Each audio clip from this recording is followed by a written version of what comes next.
Yo, what's going on, guys? So, Robby Rowland here, another episode of the Robby Rowe Show podcast. We're going to do a little bit differently today. I want to do like kind of a series slash segment type thing. I've been getting a lot of questions regarding like my specific routines. And the one in particular that I want to really dive into is like my starting pitching routine, which in pro ball, for those of you guys who do not know, it is a 5-day starting pitching routine. And me being the individual that I am, super like very, very, I don't know if routinist is a word, but I'm very, I stick to my routines, and I'm a big routine guy basically.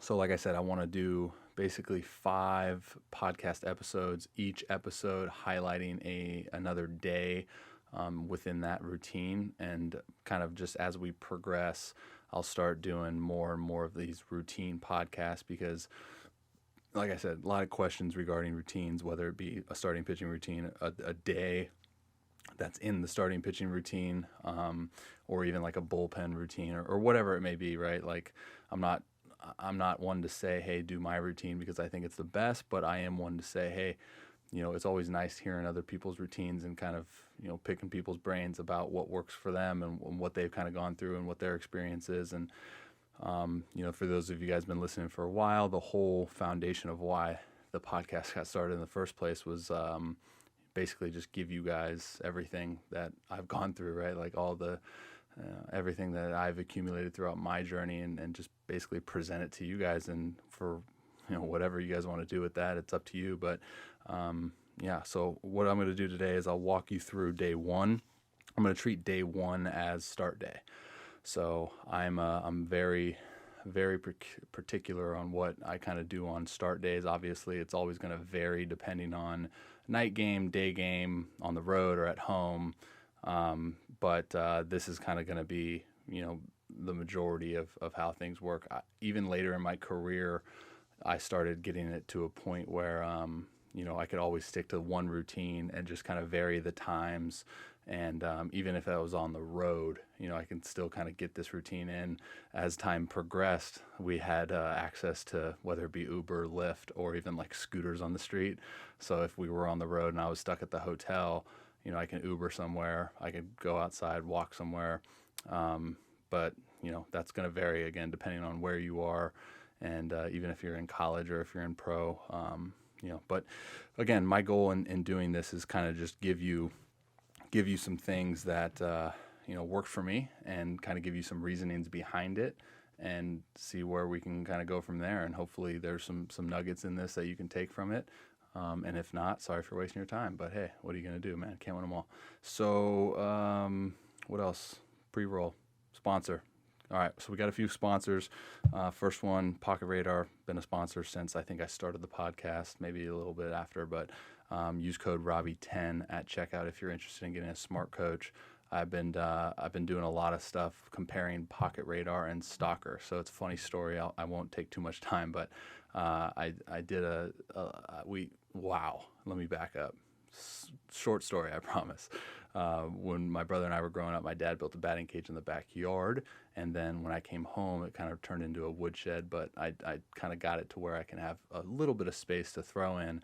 And so the correlation with Pocket Radar is I put up the Pocket Radar and the Smart Coach model with a display, and then I compared throws to the $3,000 Stalker Pro 2 that I got.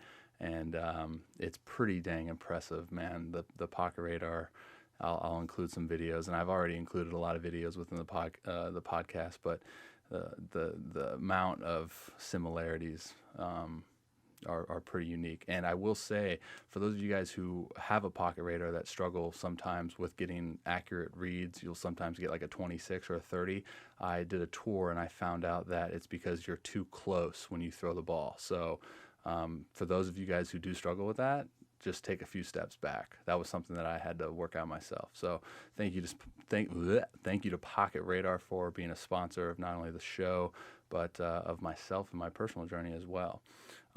So we're gonna dive right into it, right? So we're gonna dive into my 5 day starting routine, and we're gonna dive into day one, which is start day. So a big thing that I didn't learn until later in my career was that like what you did in the mornings, what you did the whole entire day of your start day mattered. So when I was younger, really young, 18, 19, 20, I would always kind of get confused because it was like, wow, I had until 7 p.m. until I needed to really, compete and throw and do my job. So it was like, I have this whole day to essentially do whatever I want. Like, of course I'm going to sleep in. Of course I'm going to, veg out on the couch and whatnot. That was like kind of the cool thing to do back then when you didn't have school. And I was coming from a high school season, right, where it was like we did have school. You wake up in the morning, you eat your breakfast, you go to school, you're active, you're walking around all day. And then once game time comes around, for me, it was always around 3:30, 4 o'clock. You had already, been active that whole entire day. You haven't been just a vegetable and then leading up to it. So for me, early in my career, all the way up until I was like 21, 22, I really struggled with trying to find a routine that allowed me to feel really good once start date came, or first pitch came. But I remember always struggling with like feeling really good every day in between start day, right? Like day 2, 3, 4, and 5. And then once start day rolled around, like I never felt as good as I had felt throwing wise, or even just movement body wise, as I did those other days. And it was something that I really struggled with trying to figure out why that was. And like I alluded to earlier, it wasn't until later in my career where I really took a hard look at this starting routine and the things that I was doing all the way, dating back to the night before and how much sleep that I got. So to kick this off, I want to I want to show you how detailed this routine got. I would try to go to bed at a decent hour the night before, right? But no matter what I did, I would only try to get 7 hours of sleep. Now I say only, but that's going to vary for everyone. I found out through, again, trial and error about myself that I just felt the best with 7. Anytime I went over 7, 7.5, 8, 8:30, 9, I always kind of felt pretty groggy. Like I wasn't really, feeling that great. And anything under that, I would always kind of fade out or fizzle out during the day.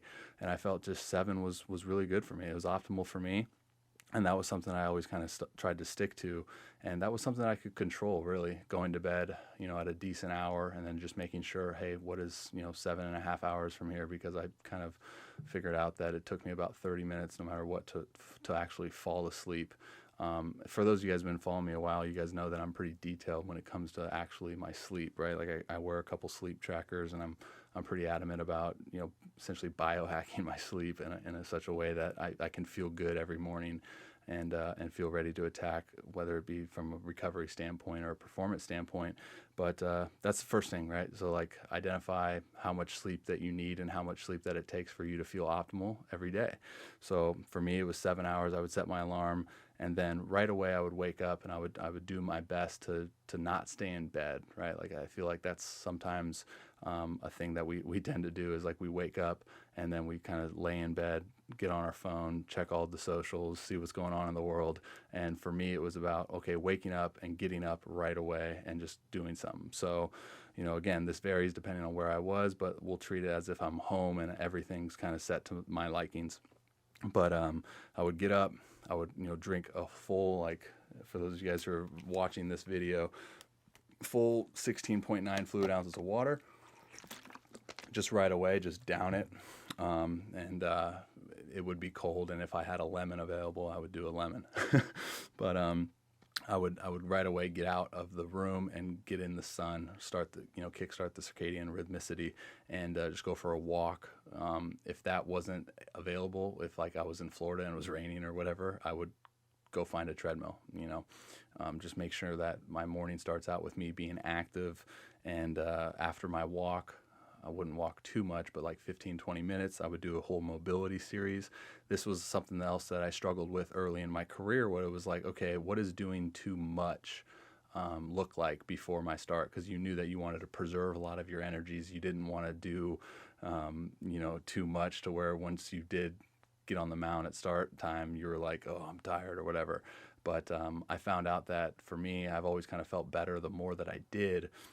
So that was when I started incorporating more of like a quote unquote strenuous routine in the morning, whether it be like that walk or that mobility routine or, a quick yoga series, whatever it was, just making sure that my body was ready to attack that day. And like I said, this was identification of, okay, this is where I know I feel good. And these are the kind of protocols that I need to do to feel good during my start. So after I got done with that, I would have a really light breakfast. For those of you guys who've been following me a while, you knew that I was really big into like the ketogenic space, but I still, even now that I'm kind of on my way out of that space, I would still kind of think that if I were to start tomorrow, I would, my first breakfast would still be, very high in fats with, fatty coffee. That was, again, just something that I did that made me feel really good. If you need more information on that, just Google it, test it out yourself. I don't know. I don't want to give too much nutrition advice, but as soon as I got kind of that light breakfast, something to kickstart the old metabolism, if you will, I would check movie times and figure out a routine where it was: do I need to go see a movie first, or do I need to go lunch first to just kill time? So that movie lunch combination right there, we're going to interchange.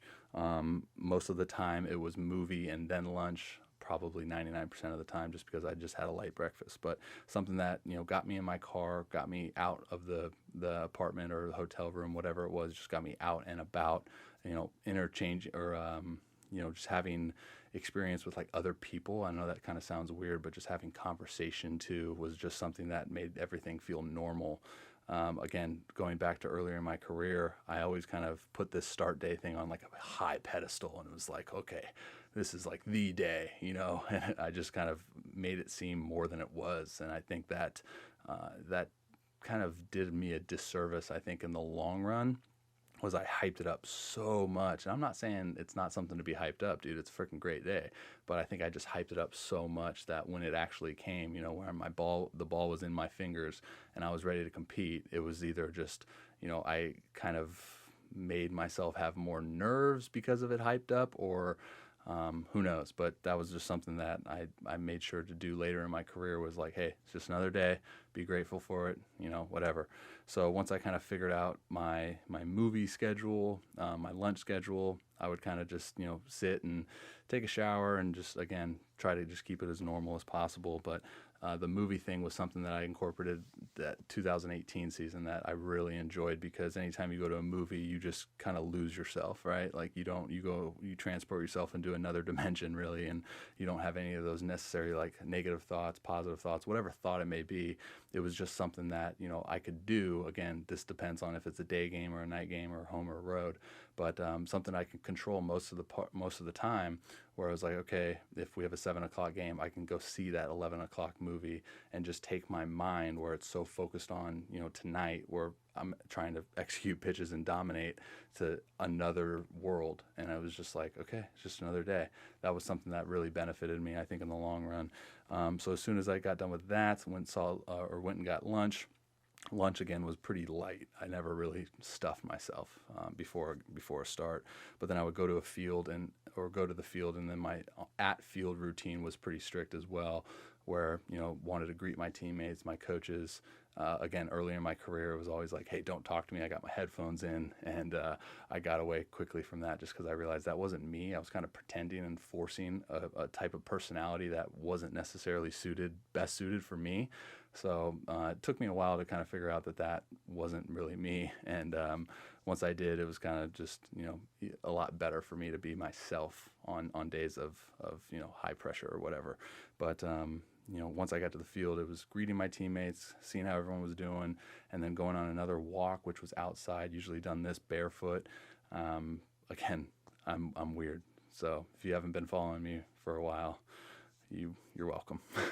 But as soon as I got done with that, I would hot tub, not for too long. That was something that, again, early in my career, when I was kind of just trial and error with different routines, I did a little bit too much hot tubbing, like 10 minutes, because it feels freaking great, right? And you want to stay in there for a long period of time. But in the Florida State League, I remember getting drained a lot of times by doing that. So for me, it was just get in the hot tub, get my head under. I wasn't spending more than 60 to 90 seconds in that. Just, again, super hot too. And then after I got out of that, it was kind of just a handful of different things that I would kind of juggle around based on availability of coaches and catchers. Because one, I always wanted to get with my catcher and my pitching coach to really just hammer down a plan and really get everyone on the same page in regards to what we're doing and who we're attacking. Because by this time, the opposing team's lineup card is out.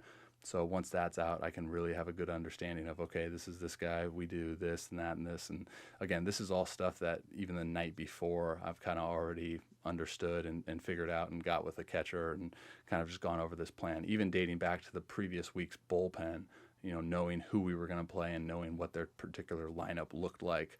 This is stuff that goes way back that I'll mention more and talk about more as this series kind of progresses. But just a quick recap with my catcher and my pitching coach, just about how I want to attack and kind of having little contingencies, I guess, in there if I don't have a certain pitch working or if a certain plan isn't working for a particular guy, then instead of having to hot route audible on the fly, we kind of already developed a plan, a follow-up or a secondary plan that we can go to that we've prepared for. Because again, I'm very passionate about always being prepared, because that's something that I think a lot of us don't think we can be, but we in reality we can be. So another thing that I always include in my start day routine, this was again later in my career, that I started really just identifying that really worked for me, was just kind of sitting in the trainer's table, put a towel over my head, and just kind of some meditation, light meditation, like 2 to 3 different types, whether it be meditation on, from a spiritual aspect. I'm a man of faith, so just being grateful for the opportunities that were, bestowed upon me and things that I were able to do for this given day. Like that's something that we don't really think a whole lot of while we're in the moment. But again, when that moment's taken away, right? Like for me right now, dealing with an injury and not being in the game, like take it for granted sometimes. It's really easy. It's a human instinct to take it for granted. So I always just was trying to be super adamant about, or even just super intentional about being grateful for those opportunities and being grateful for that moment. And then another meditation would just be, box breathing, just making sure that I've practiced the ability to control my breath. That's something that, again, I can go on and on about. I'll have a whole different podcast about it, but practicing the ability to kind of calm yourself and control your breath, because when we go out and pitch, we're asked to do that. And it's a lot harder to try and do that in the heat of battle when we haven't really practiced it. So that was something that I incorporated a lot in my routine, was just, a very traditional box breathing, 4 in, 4 out, or 4 in, 4 hold, 4 out type method, something that I can go back to, even when times got tough. And then another mobility foam roll routine that I would have, and then make sure that I got outside pretty early just to start getting used to the weather with my whole entire uniform on, do a mobility outside in the bullpen, and then, start a plyo ball routine, and then, catch play. I would long toss on my start days. That's another thing we could have a whole different podcast about, but making sure that I got to a distance that was good and stretched out, and then, a very light pull down series, and then 5 throws flat ground where I'm just, again, really hammering, because I spent a lot of time doing a long toss series where now in this flat ground 5 throws, just down, down, down, down, down on top of the baseball. And then as soon as that got done, it was about that bullpen routine. I'm pretty routine too when it comes to that pregame bullpen, but a lot of it is kind of just, in that moment, because some days I'm not going to have a certain pitch, and some days a certain pitch is going to be better than I expected, or whatever the case may be. The bullpen is I'm very not. I'm not strict as a lot of other things in my routine, because the bullpen is kind of just, for me, just another opportunity to just get a little bit loose and have a feel for the slope and kind of identify what's working. But more oftentimes than not, what's working in the pen doesn't guarantee that it's going to be working out in the field. And, what's not working in the pen doesn't guarantee that it's not going to be working in the game. So that was kind of something that I didn't put too much weight on, maybe when I was younger, but as I got older, it was kind of just like, all right, this is an opportunity for me to warm up and get used to the slope, and then, go out and compete. But as soon as that got done, obviously I tried to spend about 5 to 10 minutes in the dugout. I wasn't trying to rush from like the bullpen to the dugout to the field and pitch, because, that's something that you can always control as well, is like just having an idea of what time it is and what time first pitch is and what time the national anthem is. Like these are all things that go into it, that you need to be aware of, because the last thing that you want to do on start day is be rushing. I would always prefer to be kind of early, rather than being late. Anytime that I was rushed to like the national anthem, or anytime that I was rushed to get in the dugout, those were that emotion essentially kind of carried over to my my on-field performance as well, where you're just feeling rushed and not to make excuses or anything, but and then I would shove, no questions asked, just go out and shove and compete and execute the game plan.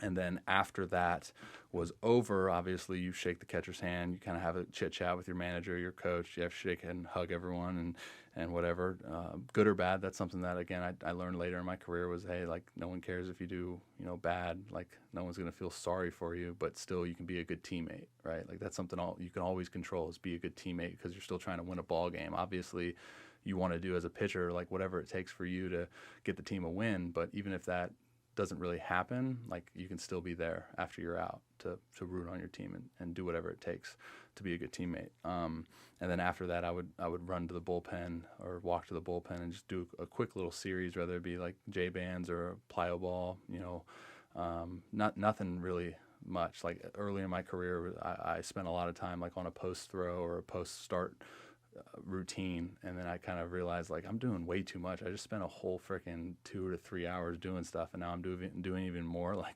I didn't need that. My arm didn't need that. So for me, it was just again a quick little J band series, a quick little plyo ball routine, and then that was it. And then I would go inside and write in a little game log journal, some things that were sticking out to me. And then that, gave me an opportunity to work on the next bullpen, because while it's fresh on your mind, you want to put it on paper. With that, I can make a little plug to Always Grind 365. I'll try to include a little discount code that they have, like notebooks and planners and everything. He does a great job. I actually had him on a podcast, so I can include that podcast link in this episode as well. But they do a great job of creating like notebooks and journals for you to do just that, right? Like jot down thoughts and jot down, different types of things, whether it be, hey, I didn't do this well, or I didn't execute this in this game. Like maybe I need to spend more time in my bullpen for the next week doing this. So again, we're just trying to optimize everything, right? And for us to be able to write it down is really huge. But after that, man, it was a hot tub. I would try to hot tub and just turn off the central nervous system, and again, just have like 5 to 10 minutes to practice some gratitude, whether it be a meditation or just prayer, and then dinner. And then, usually I'm too wired to go to bed right after that. So I'd probably watch another movie or watch a TV show or whatever it may be, talk to the family, and just little things like that usually got me wind down. But that would be my start day routine. That's my start day routine at home at a 7:00 game. That's always going to change, but that's something that really I didn't establish and get it to where I really enjoyed it until 2018. I was 27, 26, 27, and it takes a long time. But I think for us, we have a responsibility as pitchers to identify that. And, that's going to take a lot of trial and error, but that's the fun part, is like asking other people like, hey man, like what do you do? Or just watching other people, like what they do on their start day routine. And, like dating back to early in my career, I remember always reading stuff on Roy Halladay and how he was like, no one talked to him on game day. And I was like, shoot, man, like I want to be that guy. Like I want to be intimidating. And then I tried it and it was like, okay, this isn't me. Like I'm outgoing. I have a, loud personality. And I realized like, I can't do this. But again, it's understanding, what works good for you and identifying your specific personality and what you need to do to, be yourself. And I think that's the biggest encouragement from this episode, man, or any of these routine episodes is like, identify who you are and what makes you happy. And I think those two things kind of go hand in hand with performance too, because if you're sitting there not yourself or trying to make up something that isn't you, and then you're trying to go out and perform the best you know how, it's tough. And I'm not sitting here saying that you can't have like split personalities, because everyone knows that baseball guys are weird. They're someone on the field and there's a different person off. But that's something that you can control, man, is identifying, what it takes for you to be at your best. So yeah, that's all I got. Hopefully, you guys take something from this, and I look forward to doing more. Obviously, I think this might be the longest episode, with start day. There's a lot of things going on, a lot of moving parts. But the next episode, I'll break down like the day after the start. For me, that might be even a longer episode, to be honest with you. There's a lot of things day after the start that I put into place later in my career again. All right, guys. Much love. And as always, my name's Robby Rowland. If you haven't followed me on anything, if you haven't subscribed to this podcast yet, I don't know. I guess do it. That'd be nice. And then I'll include all of the newest content that I've been producing in the show notes of this episode, which can be found therobbyrochou.com/starting-routine. So if whatever platform you're listening to this episode on, you'll see it in the show notes for that app. So just click it. It's a link. It'll direct you right to it. Cool, guys. Much love. As always, God bless, and enjoy the rest of y'all's day. I'm out.